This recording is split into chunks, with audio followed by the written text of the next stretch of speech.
Hello everyone, it's Carol here at Aakash Journals, and I'm going to do prompt number 26 in Junk Journal January 2024, and the prompt for today is translucent.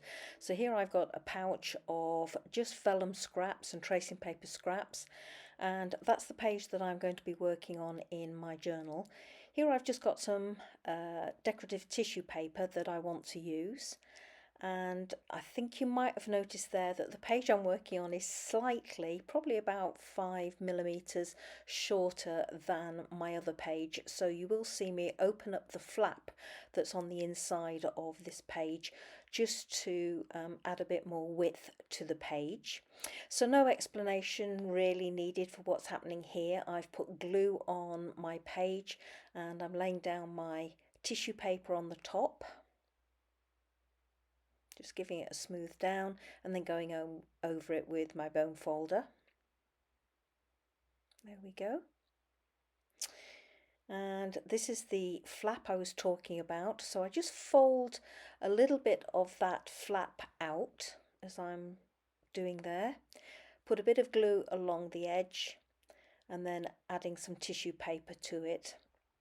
Now I set this aside to dry before I trim all the tissue paper away with my scissors. So it's dry now and I'm just trimming away the excess with my scissors. Whilst it was drying, I actually covered the opposite page with tissue paper as well, and you'll see that in a moment. And here I'm just trimming away the excess of the flap that I don't need. So now I have a journal page that is the right size, and that's the opposite page on the right hand side that I also covered with tissue paper. So I have two pages that match, but I'm working on the left hand one. So now I'm just going through my scraps of vellum, and I've got tracing paper in here, I've got lightweight vellum, and I've also got some really heavyweight vellum, which is about 200 GSM, and that's what I'm looking for here. I'm trying to find all the scraps of really heavyweight vellum. So I've lifted out a few pieces there that I think I'll be able to use, and I've also got a couple of bigger pieces that are at the back, and I'm just lifting out those just in case. So there's one and that's the other one, and I don't end up using those in the end, but it was good to have. So here I'm just trying to lay out the scraps of vellum that I have on my page, just trying to work in a composition that looks pleasing, and I find one, so that's the one I'm going to go with. And then I just go in with some weathered wood distress ink and just ink gently all the way around the rough edges because all the edges are torn. And then I use art glitter glue and put the tiniest of dots of glue in each of the corners of those scraps. And before I glue it down or adhere it down onto my tissue paper, I just dab it away so that it can't mark my tracing paper in any way. I've pulled out my threads here, my embroidery threads, and I've got some extra fine Steph Francis silk thread. Because this is so fine, I'm threading up a needle and doubling my thread over and putting a knot in it.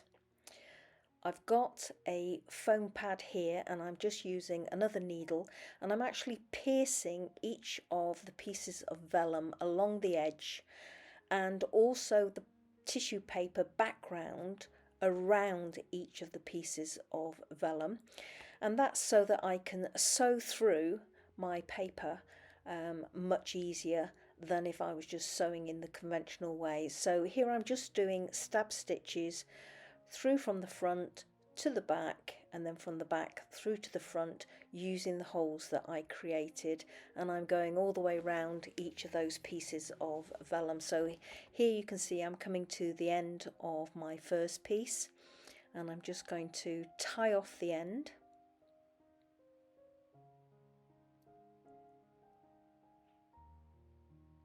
So there we go, tying off the end of my thread,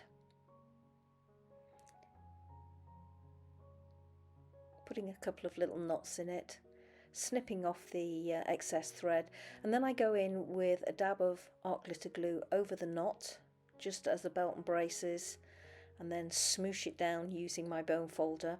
And here I am going into the page again to stitch around the second of my pieces of vellum, and same thing as before, just using the holes that I created and stab stitches to go all the way around, and that's what my finished piece looks like now.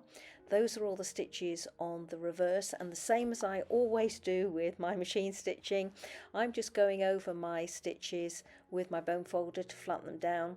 I'm going over the knots again with another dab of art glitter glue, smooshing it down with my fingers, and then I go in to flatten each of the knots again with my bone folder. I didn't really need to do that because that page is going to be covered up in due course, but I just wanted to make sure that nothing was going to come adrift. So here are a few close-up photographs for you to have a look at, everybody, and this is my finished piece to hit the prompt for translucent, and I hope you like the idea. Just a very simple idea, but I was pleased with how that variegated Steph Francis silk thread looked on this piece today. Not too heavy, but just heavy enough to give me the detail that I wanted. So until the next video, everybody, take care. Bye bye now.